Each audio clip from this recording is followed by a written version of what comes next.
Is it not great being able to cast giant balls of flaming death in one hand while reserving the other for your shining weapon?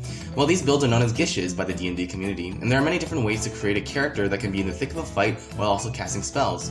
But for this video, to keep things short, I'll be mainly focused on the Eldritch Knight subclass, or the Fighter Martial Archetype Eldritch Knight.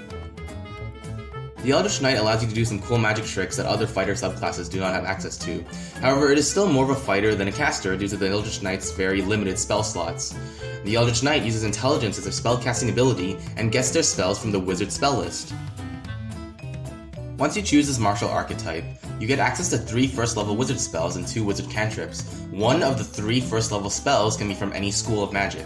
Spells that you learn at levels 8, 14, and 20 can also be of any school, whilst every other spell you learn must be from the Abjuration or Evocation schools. So this is great early on because it means that as a melee fighter, you get really powerful spells that synergize well with being on the front line. Spells such as Shield and Absorb Elements greatly improve your survivability and also do not require intelligence to use. Cantrips like Green Flame Blade and Booming Blade increases your damage and also makes you look really cool as you shove either a flaming and or vibrating magic stick through your enemies. The Eldritch Knight does require a bit more planning in order to effectively play as one. Since you are still a frontline tanky fighter, you still want to pump strength or dexterity and constitution in order to not die, but your spells scale off of intelligence, making you a multi-ability score dependent character, also known as a MAD build.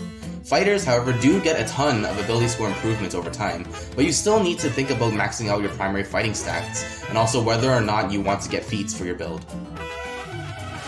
Eldritch Knights get to magically bond with 2 weapons of their choice and cannot be disarmed of them while they are not incapacitated. They also get the party trick of being able to use their bonus action to summon a bonded weapon like a Keyblade in their hand. But overall, a very flavorful 3rd level martial archetype feature, but not very important. Eldritch Knights, or EK for short, also become a little bit clunkier as you progress in levels, since using the cantrip is casting a spell. Your cool Vibrating Blade from Booming Blade cannot be used with extra attack, the hallmark feature of the fighter class. So obviously this is kind of weird for an Eldritch Knight to have this kind of problem because they're kind of seen as the fighter frontline that also utilizes magic as well as their brawn in order to overcome their enemies. But in level 7 they do get the War Magic feature, which allows you to cast a cantrip and then do a weapon attack as a bonus action. This is great as it basically means you get a stronger extra attack with Green Flame Blade or Booming Blade.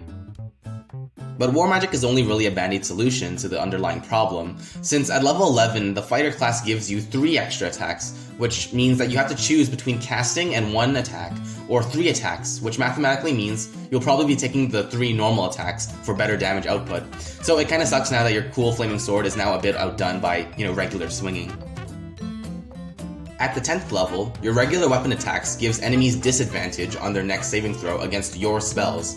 This is kinda nice as it incentivizes creative plays with your Action Surge and War Magic, but at level 10 you can only have 3 level 2 spell slots as your strongest magic, which probably won't do a whole lot against those kind of enemies that you'll face at that level.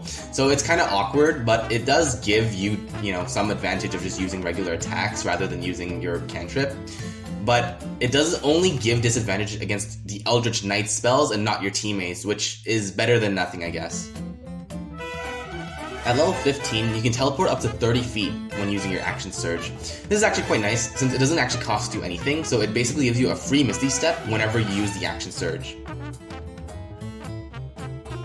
The final feature of any class or subclass ability is known as the Capstone ability. The Capstone ability of the Eldritch Knight is at level 18, where you get better War Magic or improved War Magic, and you can now cast a spell, not just a cantrip, and make a bonus weapon attack with your bonus action, instead of only being able to do cantrips, right? So this improves the Eldritch Knight's flexibility in any given situation, but of course it ultimately depends on the spells you have prepared and your resource management of spell slots. At level 18, you only have 3 3rd level spell slots to use. The capstone of the fighter class is being able to do 4 weapon attacks with 1 action, which is immensely powerful with Action Surge, giving them 4 more attacks. So in conclusion, Eldritch Knights are cursed and blessed with a wide multitude of playstyles, build paths, and combat options that you get to pick from. Do you want to do a bunch of regular swings of your blade, or would you like to cast a spell in hopes of turning the tide for your teammates? How about being able to fireball twice in 1 turn using your Action Surge? All of this means you have to use your brain a bit more, since your spell slots are scarce and you have massive restriction on the type of spells you can learn on most of your level ups. But you know what? That about wraps it for this subclass review. And I really want to talk about the classes of D&D and want to start with a Gish or something that introduced D&D terminology in an easy to understand way, while also doubling up as a review of one of the weirder to play martial archetypes, or at least in my opinion, it's one of the weirder to play. As always, I think, most of the classes, subclasses are very well balanced in D&D 5e. So, I think it's just important to enjoy what you play and hope that it matches with the fluff of your story, of what you want to tell with your friends, of, just having fun, basically. So as always, I hope that anyone who watched my stuff enjoys what I create as much as I enjoyed creating it in the first place. Thanks for watching, and I hope to see you guys next time. So until then, goodbye for now.